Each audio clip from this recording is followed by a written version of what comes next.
Assalamualaikum dan salam sejahtera. Untuk video kali ini saya akan tunjukkan bagaimana ingin menghasilkan sijil menggunakan custom template. Okey, contohnya kita ingin memberikan sijil penyertaan kepada para peserta.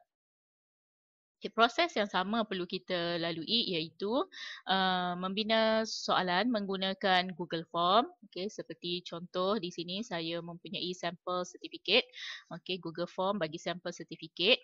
Okay, walau bagaimanapun untuk tujuan custom template kita perlu create terlebih dahulu certificate dan kita mesti create menggunakan Google Slide.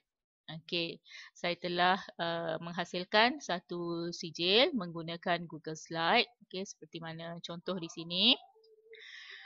Okey, perkara yang penting untuk dimasukkan di dalam sijil kita adalah identifier. Okey.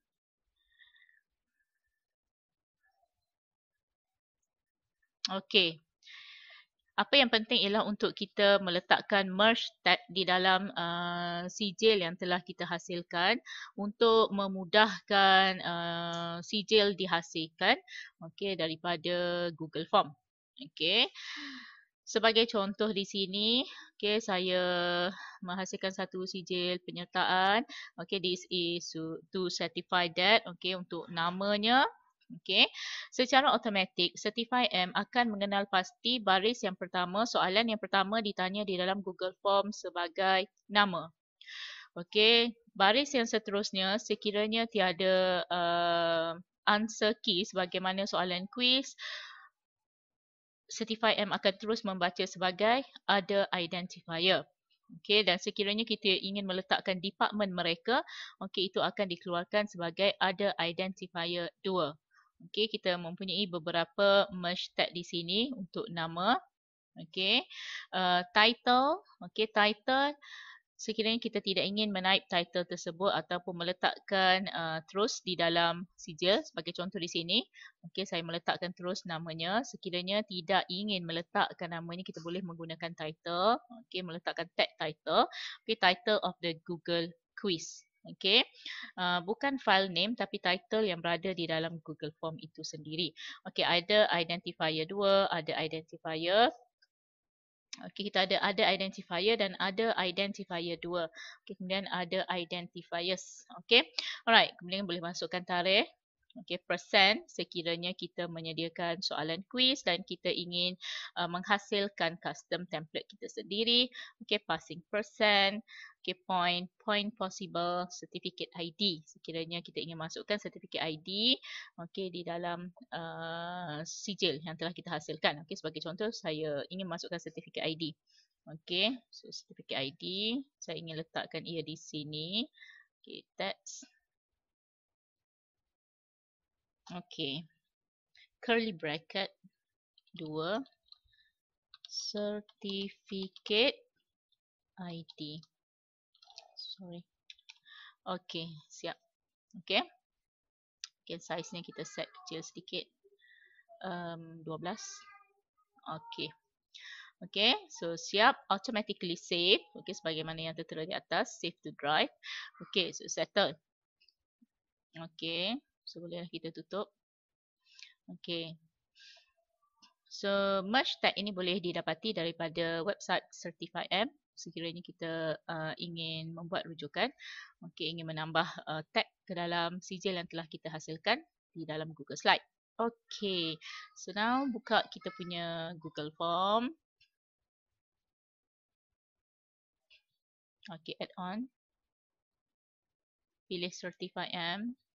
Enable Certify M in this quiz. Get started.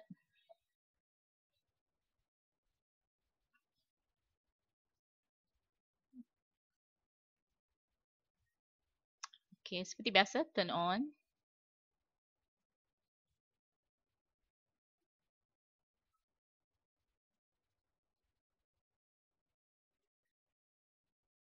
Alright. No passing rate.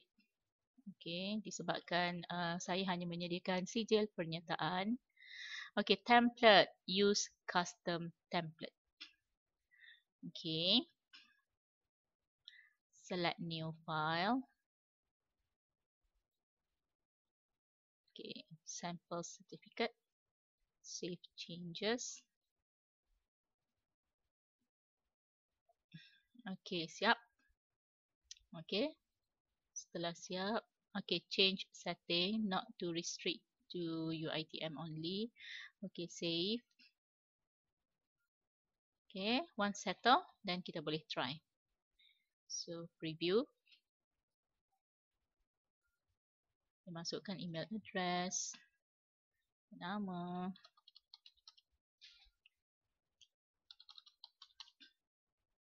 staff ID.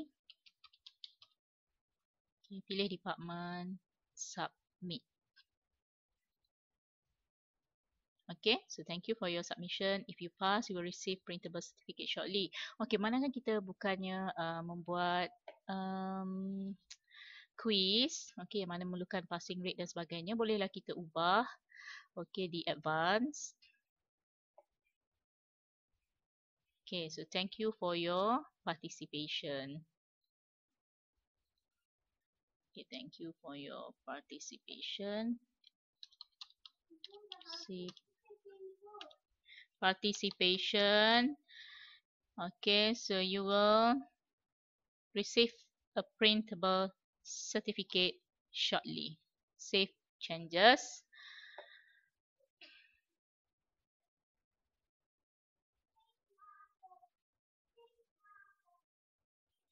Okay, bolehlah kita cuba lagi sekali untuk menjawab.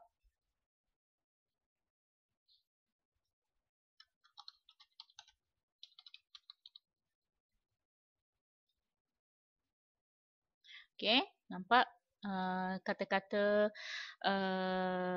penghargaan okay, ataupun makluman kepada peserta. Thank you for your participation. You will receive a printable certificate shortly. Kemudian bolehlah kita semak ke dalam email sama ada kita telah menerima sertifikat tersebut ataupun tidak. Okay, so CJ telah diterima di dalam inbox. So your certificate is here for sample certificate of participation. So kita boleh klik di sini dan kita boleh view. Okay, so nampak ya di atas ni telah dimasukkan secara automatik certificate ID, nama, di sini saya letakkan nombor pekerja, kemudian department or faculty, okay, dan pada tarikh hari ini secara automatik. Okay, itu sahaja. Sekiranya kita perlu tambahan-tambahan lain, so silalah rujuk kepada Certify-M untuk mendapatkan merge tag yang ada, okay, yang tersedia untuk kita gunakan. Sekian, terima kasih.